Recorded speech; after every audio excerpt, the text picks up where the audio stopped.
So my name is Rudy Stroink. I'm here because one of my duties is being the chairman of the Urban Land Institute, which is an international organization, 14,000 members. Just a small group in Holland, but worldwide a very big organization. And we are very much interested in subjects like student housing, and what we try to do is combine disciplines to work together on solving these major challenges, and not only challenges, most likely these things are most likely part of the recovery that we are in the Western world we are waiting for, and we are desperate for these improvements of the economy, and student housing could be an important part of that. I also have one slide which I want to show. Do you have my slide here? This is my daughter.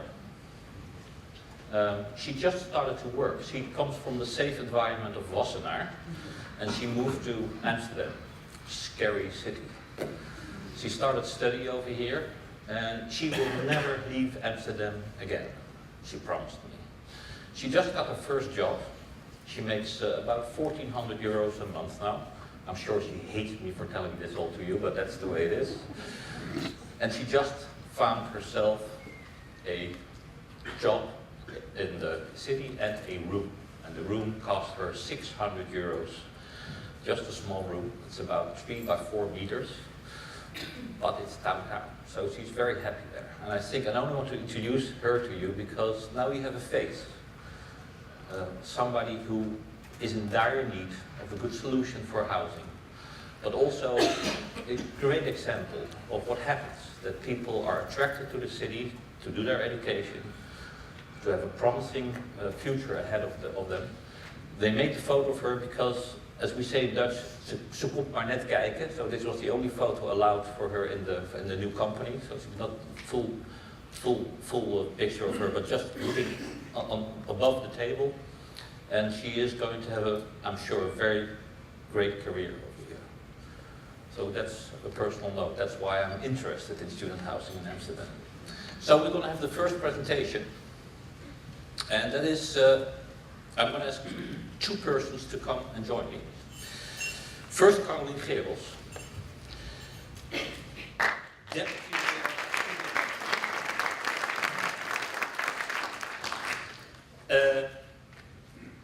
Welcome. Thank you. We had a good meeting yesterday evening together. As a council, it's a little bit difficult. That's the only thing. I think this is the way it is. Better. Yeah. Okay, you said that's fine.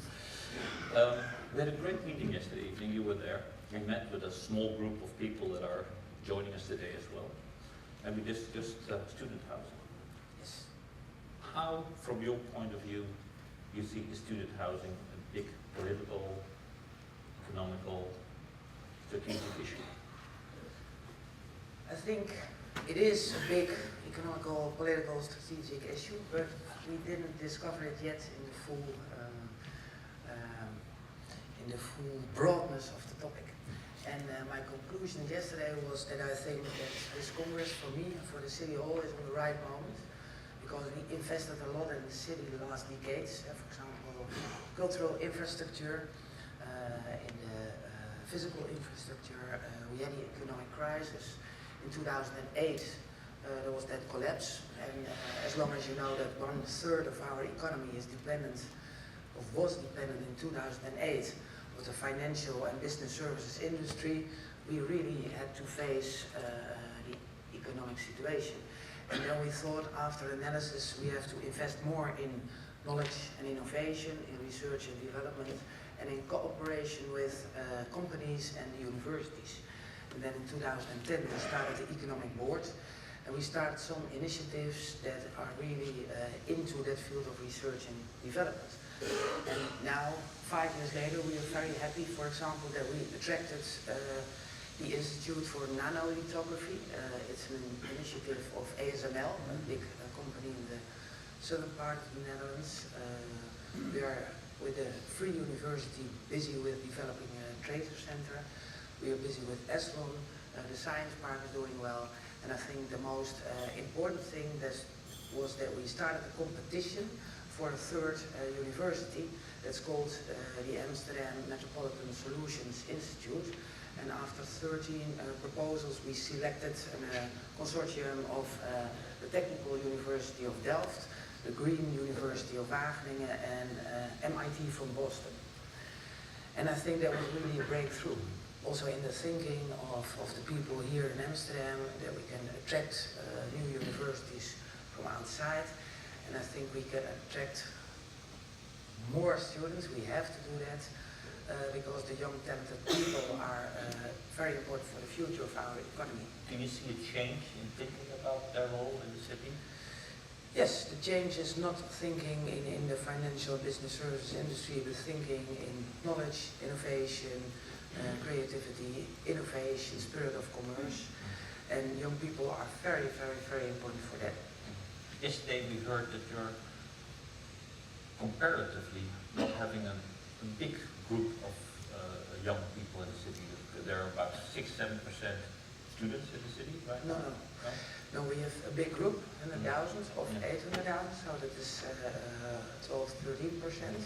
But from that group of 100,000, it's only 6% that's international. Okay, that was the issue. That was the issue, and 6% is nothing because Amsterdam is so attractive.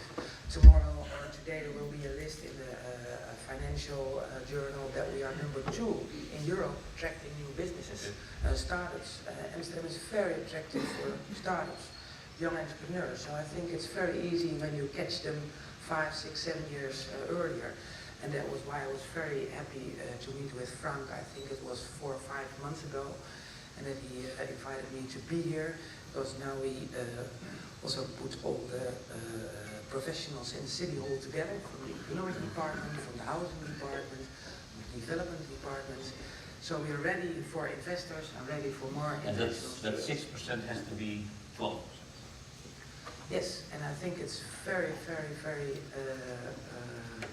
it's a challenge that is realistic. Because, for example, we are here in Casa 400, it's a new hotel, but it was another one before. But we started with a new hotel policy in 2006 because we had a big challenge of transformation, old buildings and new proposals. And we had 18,000 hotel rooms, and in 9 years we built 9,000 new hotel rooms. So now we have 27,000. And it's incredible how many investors are queuing to invest in Amsterdam. So I think when we change the target group a little bit, because we have a lot of tourists here, a lot of business visitors, into the student group, we really built and are building on the future of Amsterdam. And there's room in the city to do it? There's room on the city. Not everybody can have a small farm on the Dam Square, I always say, because your daughter wants to live downtown, everybody wants to live downtown. But what I see is that also, for example, the east part is very attractive because of the science part. The northern part, you've been to the Eiffel Museum and the ID&T bought the Shell Tower, that's going to be a 24 place to be. Very, very much potential. We have some offices left over. We have some offices left over, but also new buildings. For example, when you look here, the River Amstel, to the new neighborhood building, Amstel 3. It's incredible. It's near the Amstel station, very close to both universities, very close. Student housing there. Yes. Can I ask Andrea Gerosa to come forward? Hi.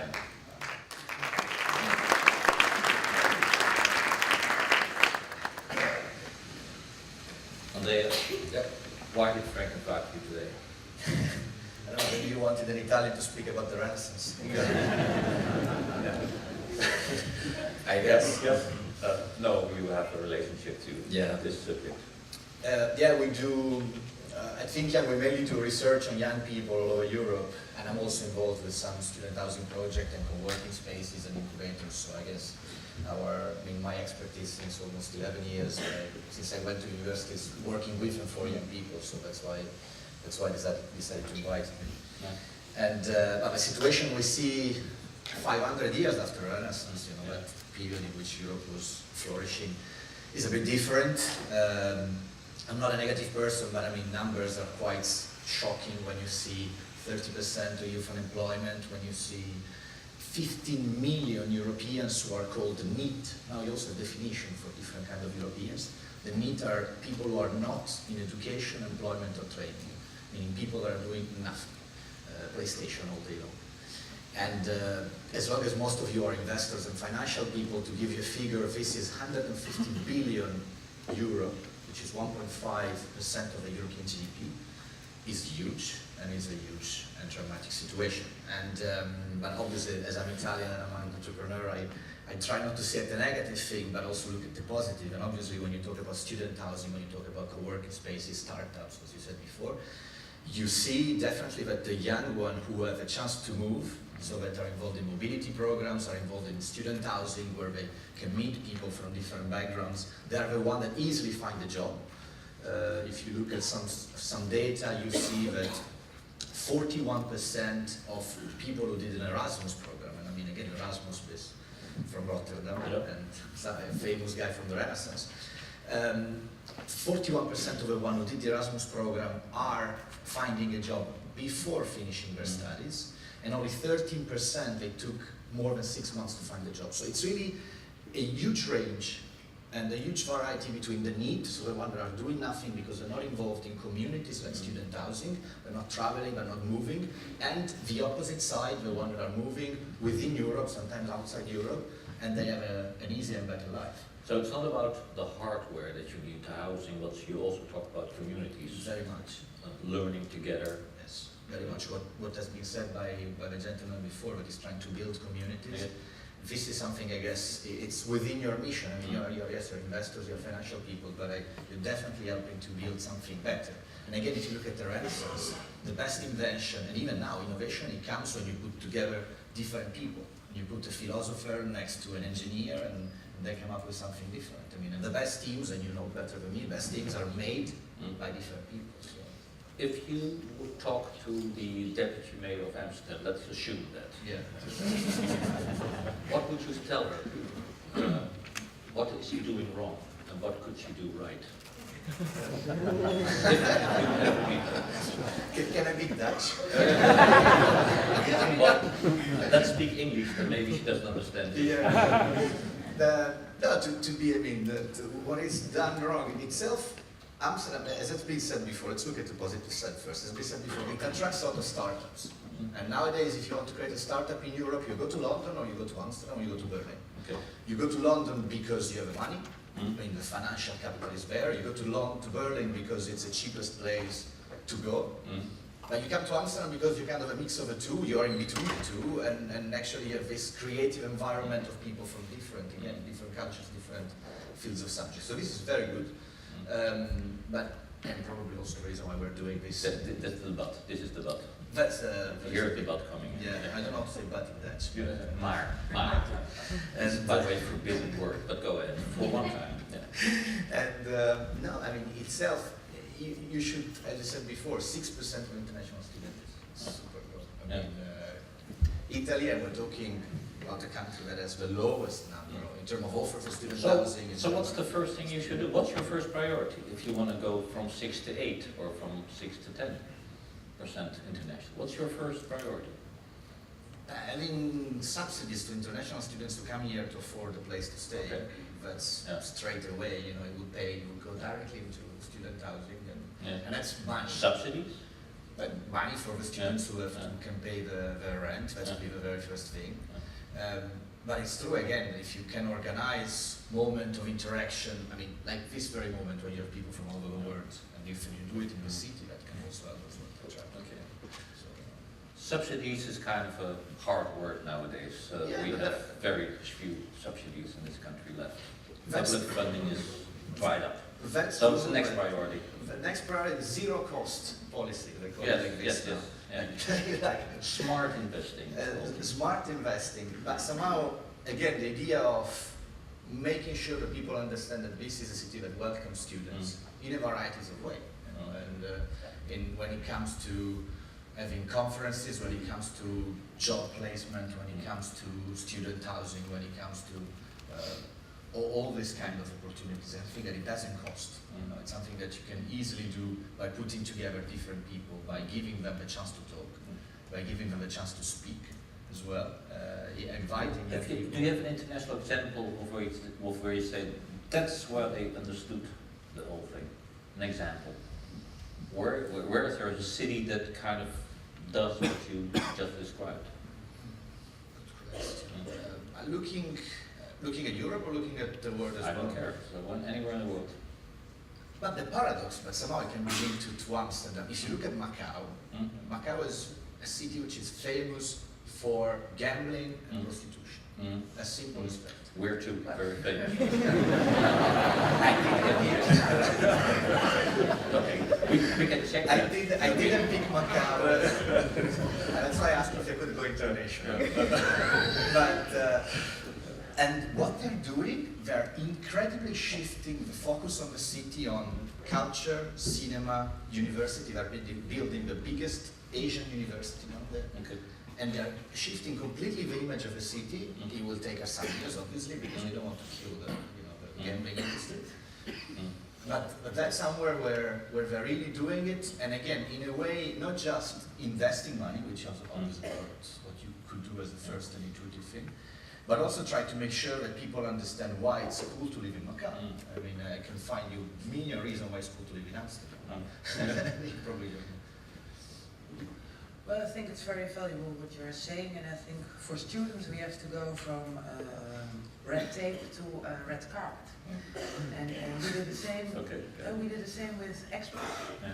I think it was 6 years ago that everybody was complaining, and it was incredible to come through all that legislation, and everything like that. And then we started with the expat center. It was a one-stop shop for everything, and now it's very, very high valued in terms of services.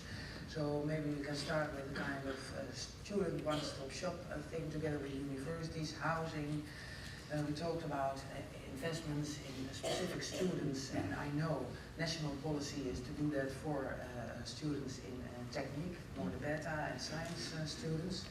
And together with companies like Shell, like ASML, Philips, AXO, I think we can improve the quality and also give them jobs maybe afterwards when they do the selection. I think when we have that expat policy 5 years ago, we start now with a specific student policy.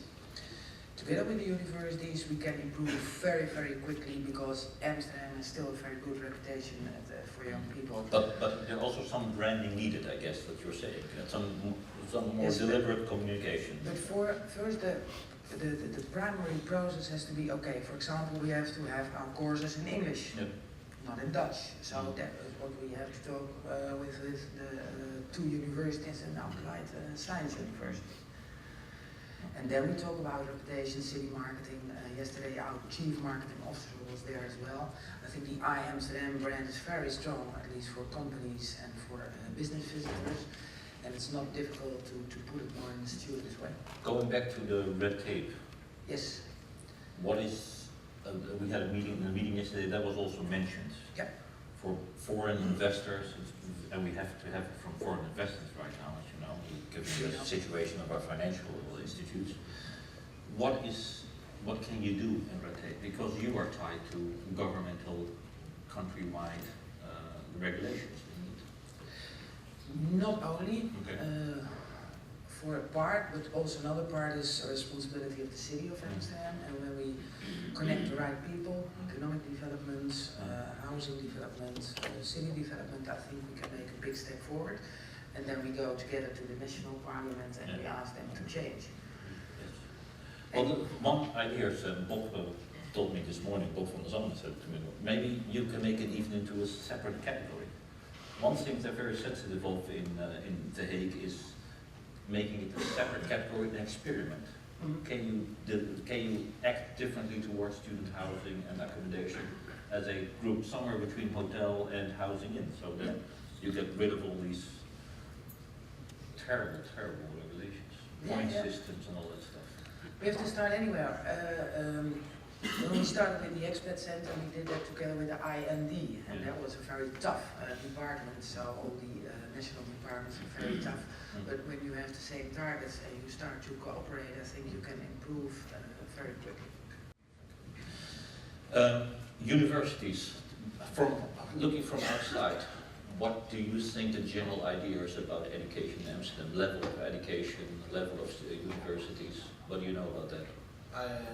I know in the Netherlands very high. Mm. For different kind of reasons. Delft, as they mentioned before, Eindhoven when you have Philips. Amsterdam is seen more in terms of a variety offer. You know, again, Delft and Eindhoven is very technical, very engineering. Amsterdam gives the possibility to study different subjects and again attract this variety from music student, as we said before, to art student, to economy, business, and I think this is somehow something that a lot of young people are looking at as well. If you are an engineer, probably 10 years ago you wanted to be surrounded by engineers, nowadays not anymore. We see it very clearly in a lot of studies we've done that young people again are looking for this mix, for this variety, for this differentiation. And it's was that the main idea behind the third university, to have a wider offering of education over here?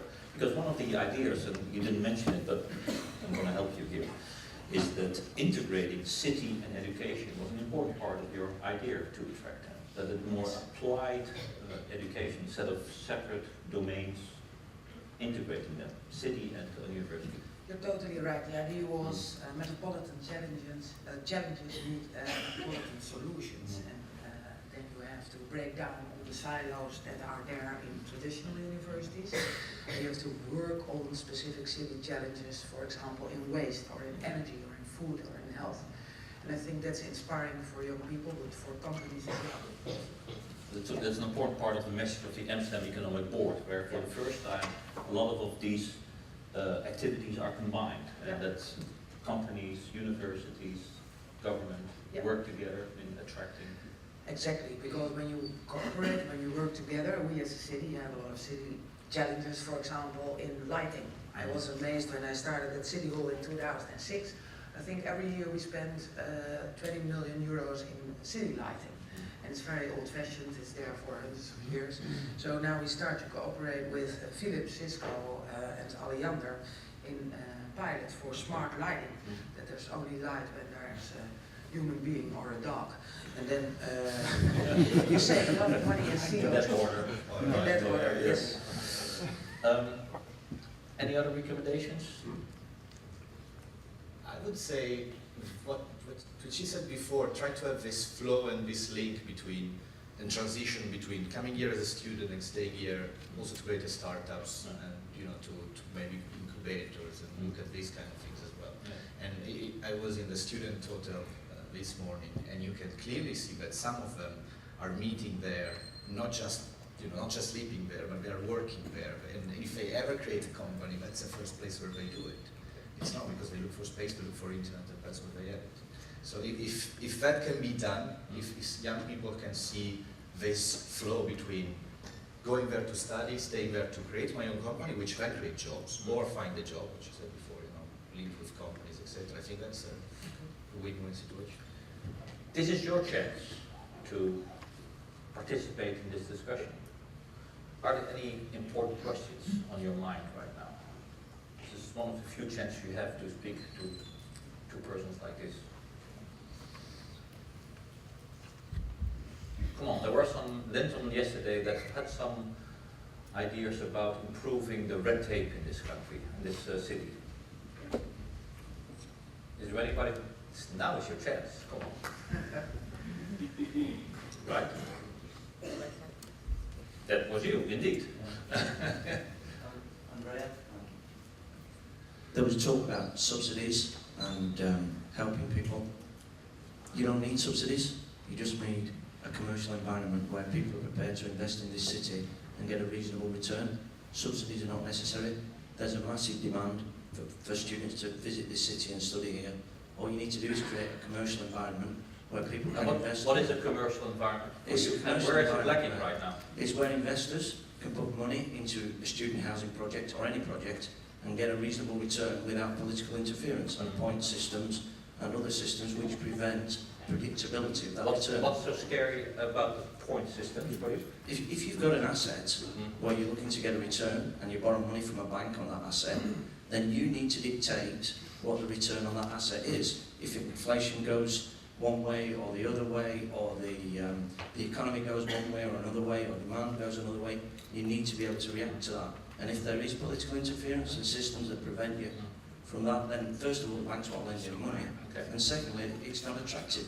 You see that as the main barrier for more investments in the student housing here? Well, if I invest in student housing, and I look at every city across Europe, and Amsterdam's at the top of the list, but it's highly unlikely that we're going to invest immediately because, well, the cities make it easier for me. Mm. So you pick the low-hanging fruit, you don't climb to the top of the tree. Low-hanging fruit. Yes, it's Carolien. low-hanging fruit. Yeah. It's beautiful. It's easy to take. Yeah. No, but you're completely right. And what I said yesterday, this is the right moment to put our act together. We invested a lot, cultural life is great, infrastructure is great. I think we're the best connected city in Europe. And with the airport, with Gehrels, I think the costs of education are not too high, expenses for living are not ridiculous, and Amsterdam has a certain thrill. So the city branding is also great. So we have to put our act together. But it doesn't matter that the cost of living is not too high. The most attractive cities are the most expensive ones. London does fantastically well at attracting students.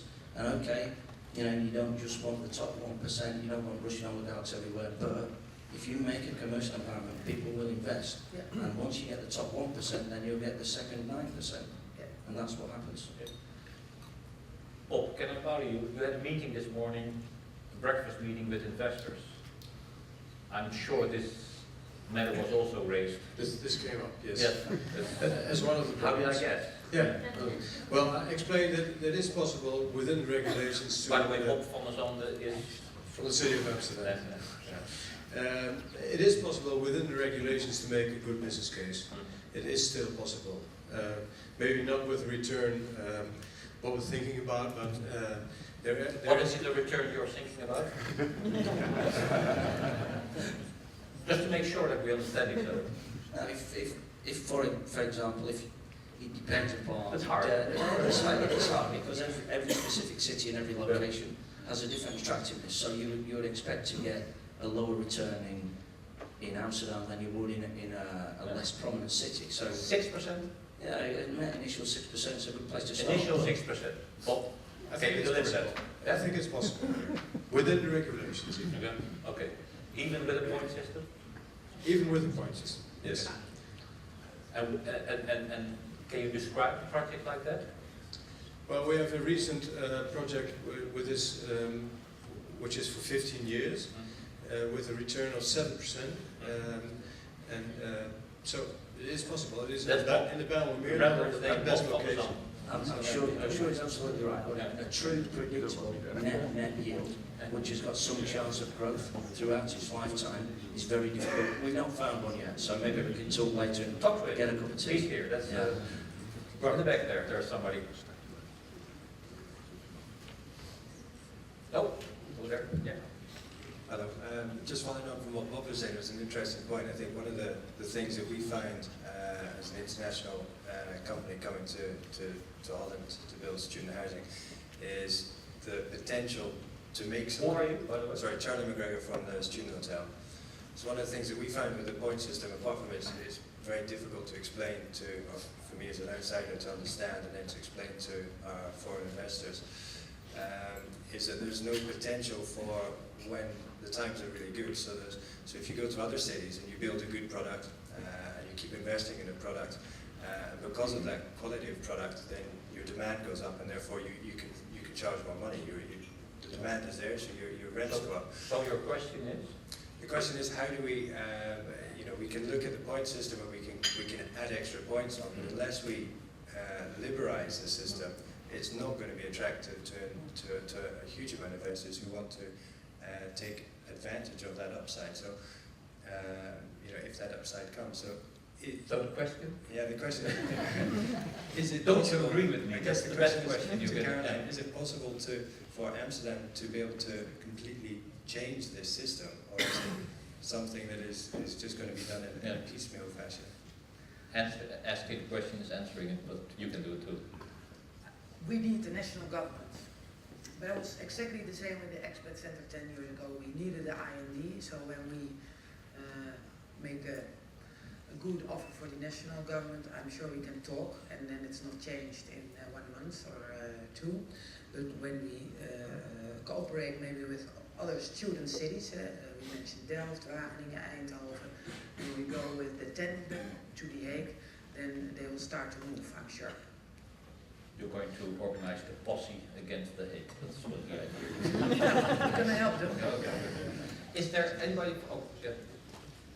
Hi, my name is Paul Can from StudentCom. And my background is we supply broadband TV and telephony services to over 200,000 students in the UK. And I say that. So you want them all to start gaming, right? Well, fine, if they do whatever they want to do. But my point is, and the reason I say that is that we supply services to universities and commercial providers in the UK and to quite a large group. And it's diverse. You know, the accommodation and the services and the rooms and the sites and locations is very diverse. And to Bob's point and to Charlie's point, if you've got point systems and yield caps, you're not really giving the accommodation provider the ability to differentiate and get their brand targeted at specific markets and specific students. Now you want to grow the international base. Do you really know what those international students want? And by That's a good question. That's a good question. I'll stop there. Do you know international? There's plenty I of was time. a student, yes. Yeah. Not, but I totally agree with that. Yeah. I mean, in the sense, first of all, when I said subsidies before, it was not to the investors, but it was to the students who are moving here. So try to double the number of international. But on the sense of, it's true that in continental Europe, it's particularly complicated for these guys to build, but also for the student to move. And everything that it comes to regulation, everything, it's a turn off. You know, and then I would rather go to Hong Kong. And if you really want to compete as a city with Hong Kong, then you have to talk about what these guys are talking. Yes. You know? I want a small room, I want a big room, I want a suite, I want a double room, I want a penthouse, and this is what young people are looking for. Diversity is an important aspect. Diversification, which means allowing them to have freedom to do Yes. more things than what they can do. Is there anybody from a university over here? Because I want to relieve Carolien a little bit. She's not the only one responsible for this attracting of students. Is there anybody from the university present? I'm sorry, that's not your. What would your contribution be in this matter of attracting more international students to Amsterdam? Well, I think that we have, and that we do already more and more, we have to make it easier. We know. No, but make it easier for How our can you students improve to it? come. So Yeah. teaching English, but what we do. So making the language barrier less complicated. At the same time, what we have to do if we want them to stay, we have to also force them to learn Dutch, and we have forgotten about that. So if you look at more increasing the stay rate, you also have to, as universities with the city, etc., facilitate also the language issue. So that's one thing. The second thing is we have to make ourselves much more known as being quality providers. We don't do that.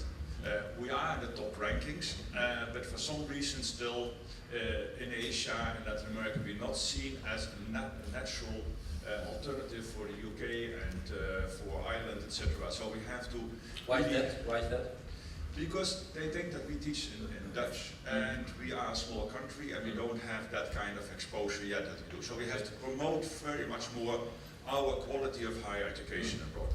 If you don't do that, then they don't come. And the third one? And the third one would be that we provide them with all the facilities to be there. But the choice... Is that your responsibility or is that the city's That's the responsibility? combined responsibility of universities and cities. But we should not assume that students select based on student housing.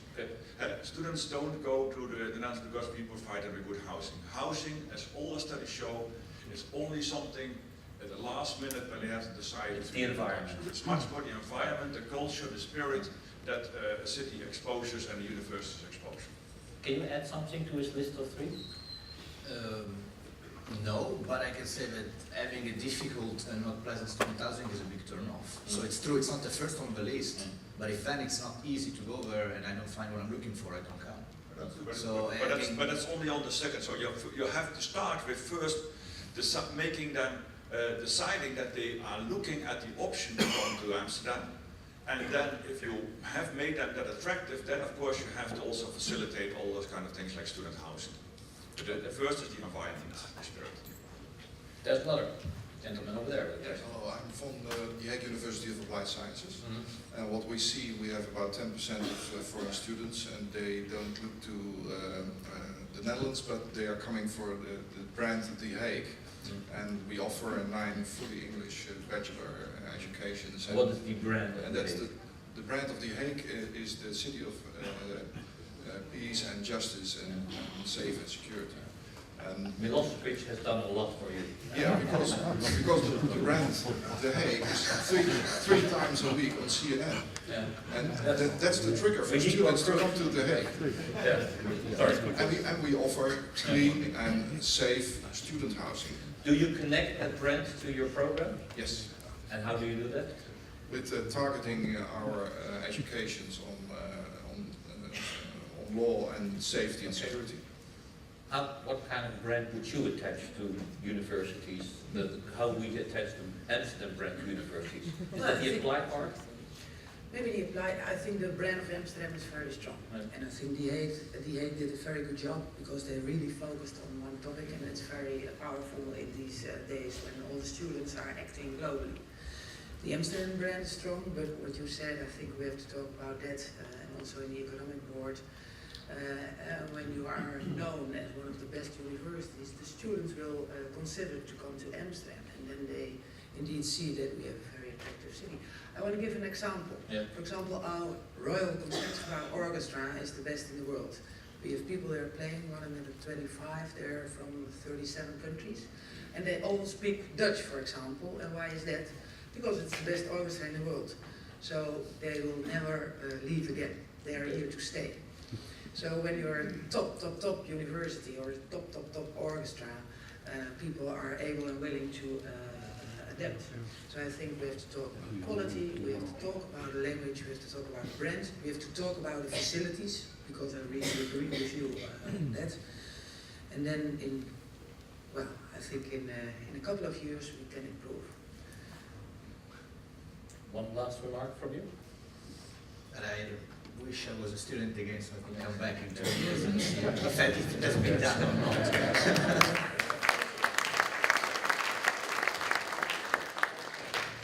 Mark and I will go and visit you in 3 months' time.